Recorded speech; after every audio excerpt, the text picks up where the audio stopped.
Sarangapani cinema ఎలా అనిపించింది sir? బాగానే ఉందండి. ప్రియదర్శికి యాక్టింగ్ అయితే చాలా బాగుంది.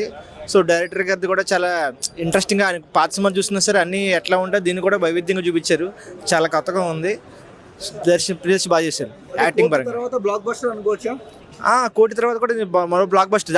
ఆ సినిమాకి మాకు సంబంధం లేదు. అది వేరే కేటగిరీ, ఇది వేరే కేటగిరీ. ఇది కూడా చాలా బాగా చేశారు. ఏం నచ్చింది సినిమాలో మీకు? ఫుల్ లెంత్ కామెడీ అంటే ఫ్యామిలీ ఎంటర్టైన్మెంట్ ప్లస్ కామెడీ రెండు మిక్స్ అయ్యి ఉంటాయి. సాంగ్స్ అనేది అంత ఏం లేవండి. సాంగ్స్ ఉంటే తక్కువ ఉంటాయి.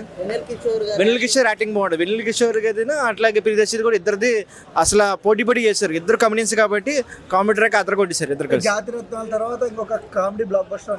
జాతిరత్నాలతో పోల్చుకుంటే అది వేరే సినిమా. కామెడీ పరంగా ఓకే. కామెడీ పరంగా సెకండ్ హాఫ్లో జాతిరత్నాలు పోల్చుకోవచ్చు. సెకండ్ హాఫ్ ముగ్గురు ఉంటారు. సో అక్కడ ముగ్గురు ఇక్కడ ముగ్గురు కాబట్టి ఇక్కడ బాగా చేశారు. మైనస్ ఏంటి? మైనస్ అంటే ఒక జాతకాల గురించి సినిమా చూపిస్తారు కానీ జాతకాలు చేయడం వల్ల కొంచెం మైండ్ డిస్టర్బ్ అవుద్ది తనకి హీరోకి. స్లో ఉందంటారు. సెకండ్ హాఫే బాగుంటుందండి. ఫస్ట్ హాఫ్ కన్నా సెకండ్ హాఫ్ ఇంకా బాగుంటుంది. ఏం చెప్తారు మీరు? Family entertainer.